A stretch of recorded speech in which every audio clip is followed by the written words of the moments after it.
मोक्षदा एकादशी व्रत कथा।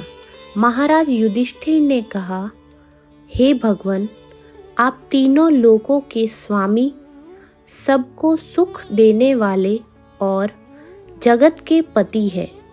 मैं आपको नमस्कार करता हूँ। हे देव, आप सबके हितैषी हैं, अतः मेरे संशय को दूर कर मुझे बताइए कि मार्गशीर्ष एकादशी का क्या नाम है। उस दिन कौन से देवता का पूजन किया जाता है और उसकी क्या विधि है, मुझे बताइए। भक्त वत्सल भगवान श्री कृष्ण कहने लगे कि धर्मराज, तुमने बड़ा ही उत्तम प्रश्न किया है। इसके सुनने से तुम्हारा यश संसार में फैलेगा। मार्गशीर्ष शुक्ल एकादशी अनेक पापों को नष्ट करने वाली है। इसका नाम मोक्षदा एकादशी है। इस दिन दामोदर भगवान की धूप, दीप, नैवेद्य आदि से भक्ति पूर्वक पूजा करनी चाहिए। अब इस विषय में मैं एक पुराणों की कथा कहता हूँ। गोकुल नाम के नगर में वैखानस नामक राजा राज्य करता था। उसके राज्य में चारों वेदों के ज्ञाता ब्राह्मण थे। वह राजा अपनी प्रजा का पुत्रवत पालन करता था। एक बार रात्रि में राजा ने एक स्वप्न देखा कि उसके पिता नरक में हैं। उसे बड़ा आश्चर्य हुआ। प्रातः वह विद्वान ब्राह्मण के पास गया और अपना स्वप्न सुनाया। कहा, मैंने अपने पिता को नरक में कष्ट उठाते देखा है। उन्होंने मुझसे कहा कि हे पुत्र, मैं नरक में पड़ा हूँ, यहाँ से तुम मुझे मुक्त कराओ। जब से मैंने ये वचन सुने हैं, तब से मैं बहुत बेचैन हूँ। चित्त में बड़ी अशांति हो रही है। मुझे इस राज्य, धन, पुत्र, स्त्री, हाथी, घोड़े आदि में कुछ भी सुख प्रतीत नहीं होता। क्या करूं? राजा ने कहा, हे ब्राह्मण देवताओं, इस दुख के कारण मेरा सारा शरीर जल रहा है।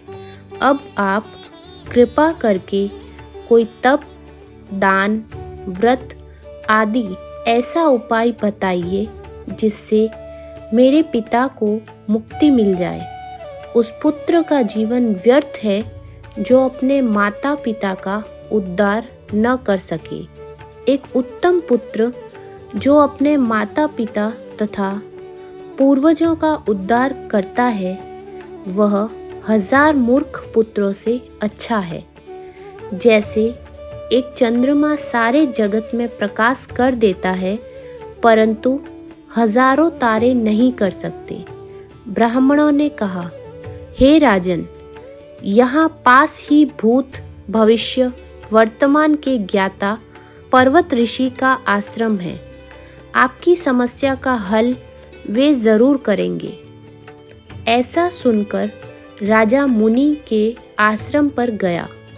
उस आश्रम में अनेक शांत चित्त योगी और मुनि तपस्या कर रहे थे। उसी जगह पर्वत मुनि बैठे थे। राजा ने मुनि को साष्टांग दंडवत किया। मुनि ने राजा से सांगोपांग कुशल पूछी। राजा ने कहा कि महाराज, आपकी कृपा से मेरे राज्य में सब कुशल है, लेकिन अकस्मात मेरे चित्त में अत्यंत अशांति होने लगी है।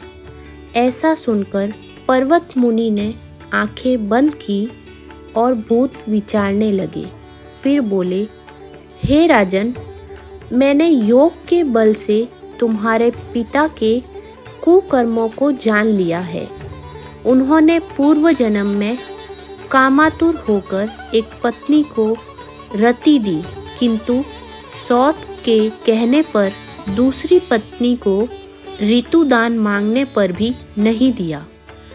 उसी पाप कर्म के कारण तुम्हारे पिता को नरक में जाना पड़ा। तब राजा ने कहा, इसका कोई उपाय बताइए। मुनि बोले, हे राजन, आप मार्गशीर्ष एकादशी का उपवास करें और उस उपवास के पुण्य को अपने पिता को संकल्प कर दे। इसके प्रभाव से आपके पिता की अवश्य नरक से मुक्ति होगी। मुनि के ये वचन सुनकर राजा महल में आया और मुनि के कहने अनुसार कुटुंब सहित मोक्षदा एकादशी का व्रत किया। इसके उपवास का पुण्य उसने पिता को अर्पण कर दिया। इसके प्रभाव से उसके पिता को मुक्ति मिल गई और स्वर्ग में जाते हुए वे पुत्र से कहने लगे, हे पुत्र, तेरा कल्याण हो। यह कहकर वह स्वर्ग चले गए। मार्गशीर्ष मास की शुक्ल पक्ष की मोक्षदा एकादशी का जो व्रत करते हैं उनके समस्त पाप नष्ट हो जाते हैं। इस व्रत से बढ़कर मोक्ष देने वाला कोई व्रत नहीं है। इस कथा को पढ़ने या सुनने से वायपेय यज्ञ का फल मिलता है। यह व्रत मोक्ष देने वाला तथा चिंतामणि के समान सब कामनाएं पूर्ण करने वाला है।